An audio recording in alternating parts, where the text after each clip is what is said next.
आज हमारे राष्ट्रगीत के 150 वर्ष पूरे होने पर हो रही महत्वपूर्ण चर्चा में गर्व के साथ एक भारतीय होने के नाते मैं अपने विचार रखना चाहती हूँ।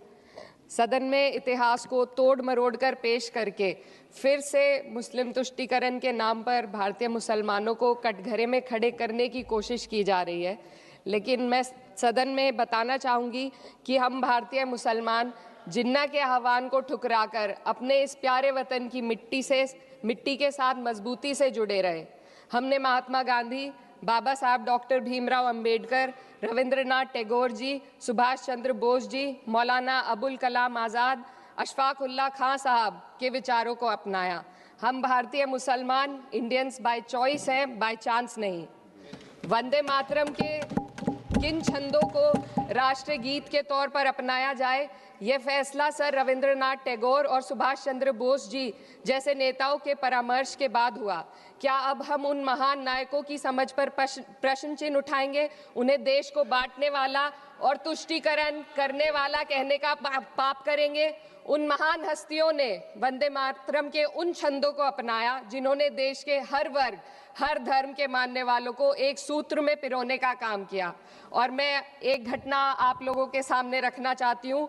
वर्ष 1998 में उत्तर प्रदेश सरकार के मंत्री रविंदर शुक्ला जी ने स्कूलों में राष्ट्रगीत को गाना अनिवार्य कर दिया था। लेकिन तब के तत्कालीन प्रधानमंत्री अटल बिहारी वाजपेयी जी ने, जो उस समय लखनऊ के दौरे पर थे, उत्तर प्रदेश सरकार के इस फैसले पर नाराजगी जताई और यूपी सरकार ने राष्ट्रगीत को अनिवार्य करने वाले मंत्री को बर्खास्त कर दिया था। अब मैं सत्ता पक्ष से सवाल करना चाहूंगी,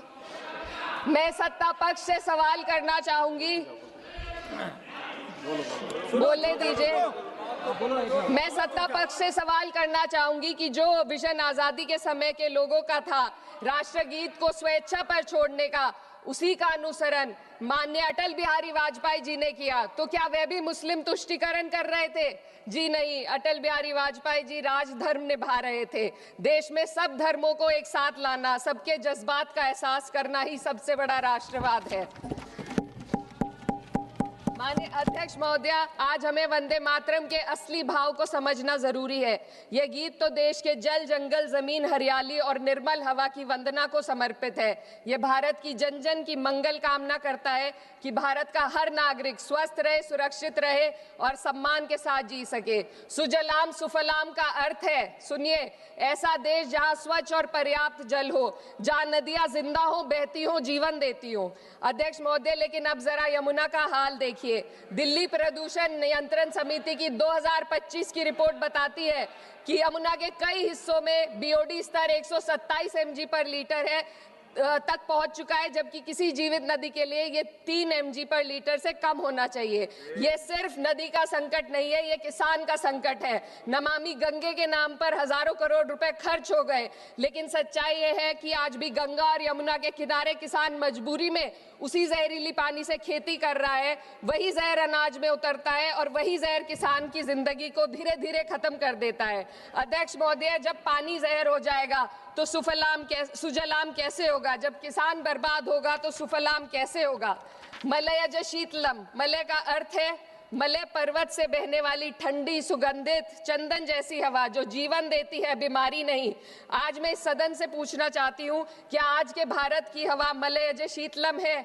नहीं अध्यक्ष जी, बस संसद से बाहर कदम रखिए, एक गहरी सांस लीजिए। ये चंदन की महक नहीं, ये जहर है जो आपके हमारे फेफड़ों में उतर रहा है। दुनिया के 20 सबसे प्रदूषित शहरों में से 13 भारत में है।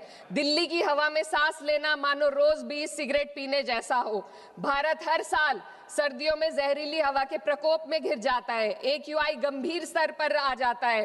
ठंडी हवा का सपना अब गैस चेंबर की हकीकत बन चुका है।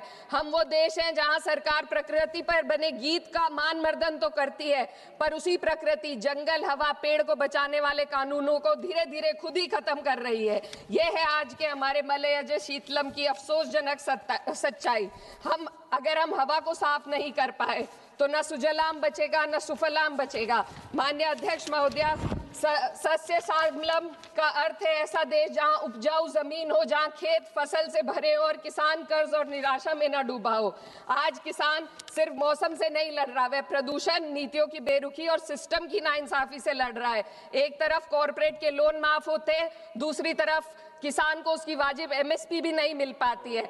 आप ग्लोबल सुपर पावर बनने की बात करते हैं, लेकिन हमारी पर कैपिटा इनकम दुनिया में 136वें नंबर पर है। हम अपने छोटे पड़ोसी देश से भी पीछे हैं। हमारे लोग $2,500 तक भी नहीं कमा पा रहे एक साल में, और जिन अरबपतियों की ये रक्षा करते हैं वो इतना पैसा एक सेकंड में कमा लेते हैं। आज वंदे मातरम को बुनियाद बनाकर राजनीति की जा रही है, लेकिन जमीन पर जंगल पूंजीपतियों को सौंपी जा रही है, आदिवासियों को उनके घरों से उजाड़ा जा रहा है। मातरम में जो मात्रा माता है वे सिर्फ मातृभूमि की वंदना नहीं, वे इस धरती की हर नारी, वे इस देश की हर बेटी, हर महिला के सम्मान की बात भी करता है। लेकिन आंकड़े अगर आप देखेंगे, एनसीआरबी की हाल की रिपोर्ट के अनुसार, मैम जसवंत के अनुसार देश में हर वर्ष लगभग 30,000 से अधिक बलात्कार हो रहे हैं, यानी एक दिन में 80 से अधिक महिलाएं यौन हिंसा का शिकार होती हैं, और ये सिर्फ दर्ज मामले हैं। जब जम्मू कश्मीर की एक बच्ची हिंसक अत्याचार का शिकार होती है, जब सत्ता से जुड़े लोगों पर आरोप लगते हैं और कार्रवाई वर्षों लटक जाती है, जब उन्नाव की पीड़िता लखनऊ के दरबार में इंसाफ को लेकर अपनी जान देने पर आमादा होती है, जब बिल्किस बानो के अपराधियों का सरकार के लोग द्वारा स्वागत किया जाता है, तो ये घटनाएं वंदे मातरम की आत्मा पर चोट पहुंचाती है। मैं अध्यक्ष महोदया बस यही कहना चाहती हूँ अपनी बात को अंत में रखते हुए कि वंदे मातरम सिर्फ अतीत की ललकार नहीं, ये वर्तमान की जिम्मेदारी है, ये आत्मा मंथन की घड़ी है। यही समय है कि हम वंदे मातरम को सिर्फ नारा नहीं, नीति और जिम्मेदारी बनाएं। और अपने जज्बात को मैं आलमा इकबाल साहब के तराना-ए-हिंद के साथ इस सदन में रखना चाहती हूँ कि सारे जहां से अच्छा हिंदुस्तान हमारा, हम बुलबुले हैं इसके, ये गुलसिता हमारा, मजहब नहीं सिखाता आपस में बैर रखना, हिंदी है हम, वतन है हिंदुस्तान हमारा। श्रीमती लवली आनंद।